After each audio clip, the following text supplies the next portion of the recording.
wabarakatuh.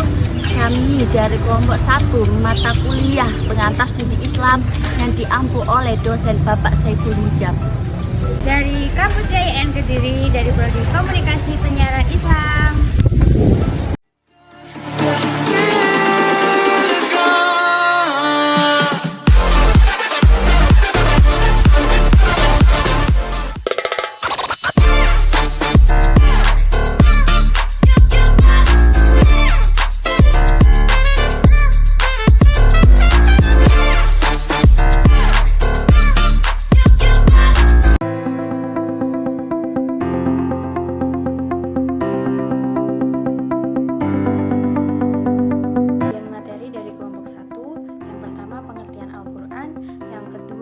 Landasan dan bentuk kewahyuan Al-Quran. Yang ketiga, metode memahami Al-Quran. Lanjut kita ke materi yang pertama, yaitu pengertian Al-Quran. Al-Quran sendiri itu adalah kitab suci dalam agama Islam yang dianggap atau yang menjadi pedoman bagi umat Islam seluruh Indonesia, seluruh dunia, yang dianggap sebagai wahyu dari Allah Subhanahu wa Ta'ala kepada Nabi Muhammad SAW melalui malaikat Jibril. Al-Quran sendiri ini diturunkan terdiri dari 114 surat dan dibagi menjadi beberapa ayat. Dan kitab ini memuat petunjuk yaitu petunjuk hukum dan ajaran-ajaran agama seperti kisah-kisah Nabi yang terdahulu. Al-Quran sendiri bagi umat Islam adalah pedoman utama dalam menjalani dan merupakan sumber hukum dalam ajaran-ajaran agama Islam. Oke, yang kedua ada tujuan Al-Quran. Tujuan Al-Quran ini sebagai landasan Islam, mukjizat abadi yang selalu dinamis atau selalu aktif dan mampu mengalahkan kekuatan manusia manapun sepanjang sejarah umat manusia. Jadi tidak ada yang bisa mengalahkan mukjizatnya Al-Quran ini. Yang kedua, tujuannya yaitu kitab Allah yang menjadi landasan agama dan petunjuk Allah bagi seluruh dunia, serta memuat segala penjelasan yang bermanfaat dan berguna bagi manusia.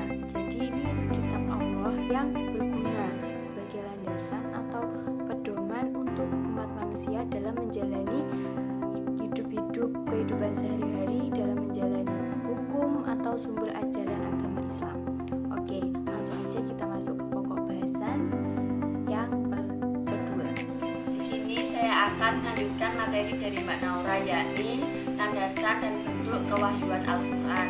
Secara garis besar, Al-Quran itu dibagi menjadi dua, yakni satu dari Lauhul Al-Mahfuz secara menyeluruh dan keseluruhan.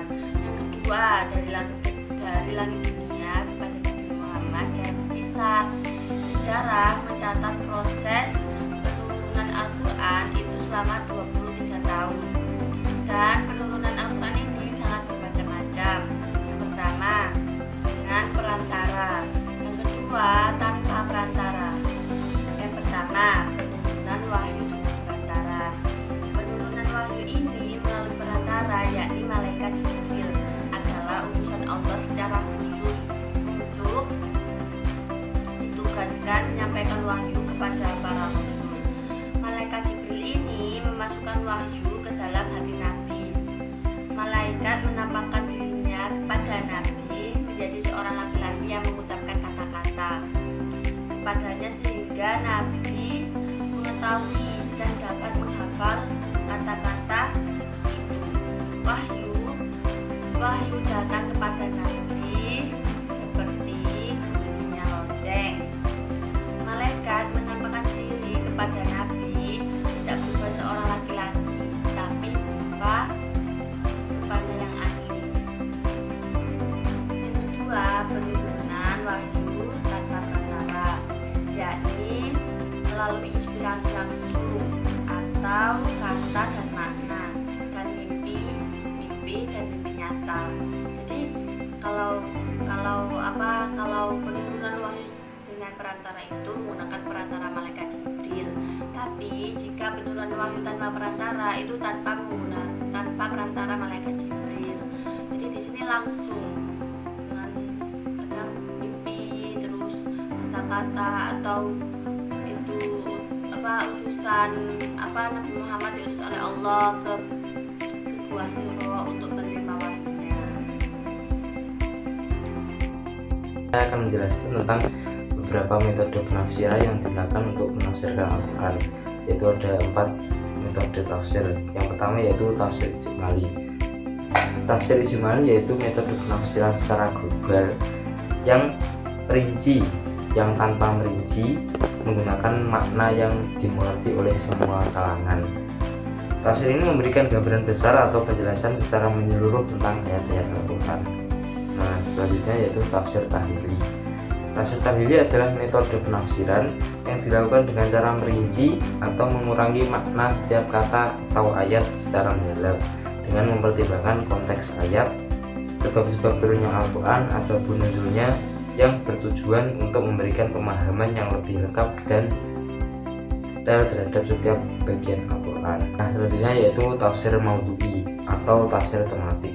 Tafsir maudhu'i adalah metode penafsiran yang berfokus pada tema atau topik. Jadi ayat-ayat Al-Quran yang berisi topik-topik tertentu itu dikumpulkan menjadi satu dan nantinya akan menyusun dan menjelaskan pemahaman-pemahaman Al-Quran tentang topik-topik tersebut.